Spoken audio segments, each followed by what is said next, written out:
Saudara dan saudariku yang kekasih, Salam, selamat berjumpa dengan Forum Katekismus, tempat belajar firman Tuhan berdasarkan Alkitab dengan menggunakan buku Katekismus Gereja Kerasulan Baru. Damai sejahtera Tuhan Yesus Kristus menyertai kita.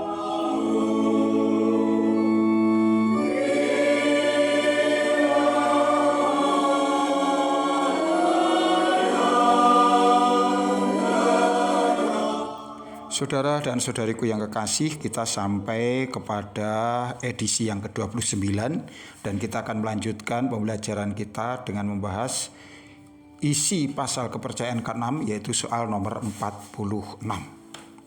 Apakah isi pasal kepercayaan ke-6? Pasal kepercayaan ke-6 berlaku pada baptisan kudus dengan air.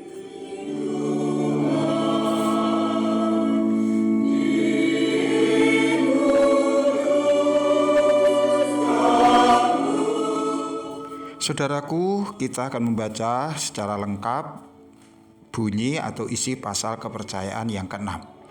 Saya percaya bahwa baptisan kudus dengan air adalah langkah pertama kepada pembaharuan seorang manusia ke dalam Roh Kudus.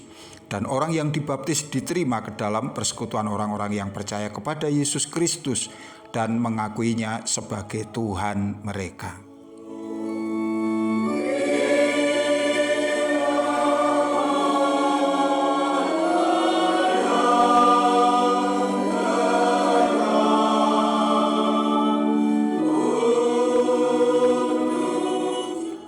Saudara dan saudari yang kekasih, pasal kepercayaan ke-6 berkenaan dengan baptisan kudus dengan air. Pasal ini menyatakan tentang unsur-unsur penting pada baptisan kudus dengan air. Melalui baptisan kudus, pemisahan yang mendasar antara manusia dan Allah ditiadakan.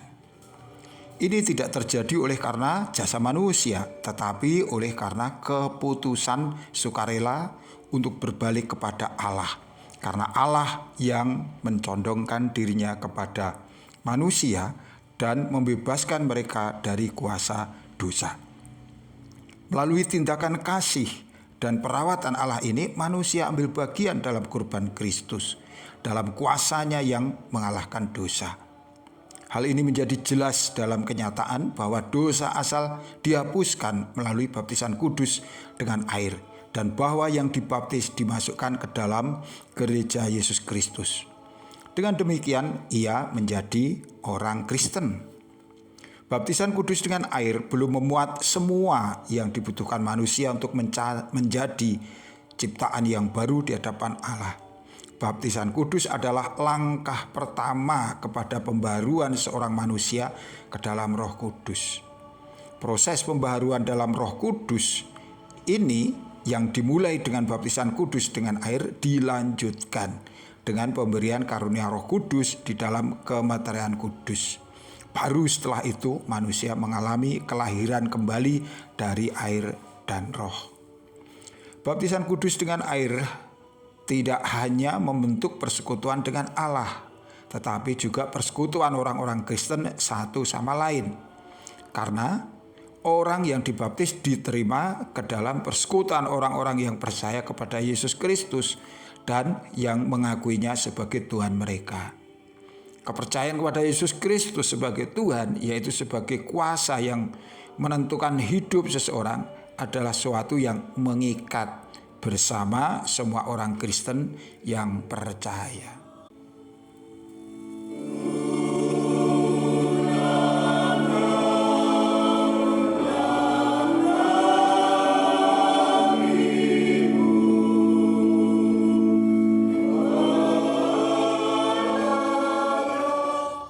Saudara dan saudari yang kekasih, baptisan kudus dengan air adalah satu dari 3 sakramen yang berlaku di dalam Gereja Kerasulan Baru. Ini adalah yang disebut dengan kelahiran kembali melalui air, di mana seorang manusia yang semula terpisah jauh dari Allah oleh karena keadaannya yang berdosa, kini dipulihkan. Ia boleh masuk ke dalam persekutuan dengan Sang Pencipta, yaitu Allah. Namun baptisan kudus dengan air ini belum sepenuhnya dapat menjadi dapat menuju kepada pembaharuan kepada Roh Kudus, melainkan di sana seorang yang sudah dibaptis dengan air, dia harus mengalami kemeteran kudus, yaitu menerima karunia Roh Kudus melalui doa dan tumpangan tangan Rasul Tuhan. Maka dengan demikian lengkaplah apa yang disebut dengan kelahiran kembali melalui air dan Roh Kudus. Di dalam baptisan kudus, maka jiwa-jiwa itu dibebaskan dari dosa asal. Dia kemudian dimasukkan, diterima ke dalam gereja Kristus. Ia menjadi bagian dari tubuh Kristus. Ia menjadi bagian dari persekutuan orang-orang yang percaya kepada Yesus sebagai Tuhan. Baptisan kudus dilaksanakan di dalam nama Allah Tritunggal dengan menggunakan air, dan juga di sana dilakukan oleh hamba Tuhan yang memiliki otoritas untuk hal tersebut. Ada beberapa aspek yang harus diperhatikan agar baptisan kudus ini memiliki keabsahan di hadapan Allah. Yang pertama itu harus dilakukan di dalam nama Allah Tritunggal, Bapa, Putra, dan Roh Kudus.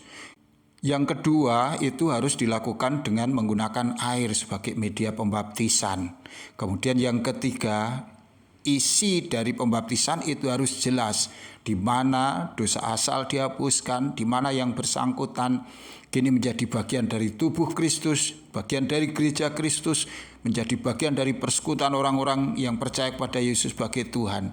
Dan baptisan ini juga harus dilakukan oleh hamba Tuhan atau pemangku jabatan yang memiliki otoritas. Kemudian yang tidak kalah pentingnya, yaitu dia harus memiliki iman, kepercayaan kepada Tuhan Yesus Kristus.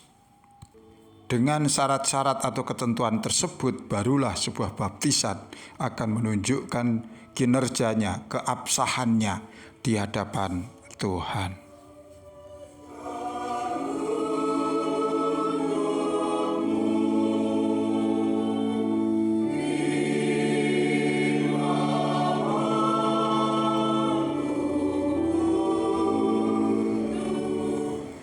Saudara dan saudari yang kekasih, demikianlah pembelajaran kita tentang pasal kepercayaan yang ke-6. Kita akan melanjutkan pada bagian berikutnya dengan pembelajaran tentang pasal kepercayaan yang ke-7. Tuhan senantiasa mengaruniakan hikmat pada setiap orang yang bersungguh-sungguh mencari Dia. Sampai jumpa. Amin.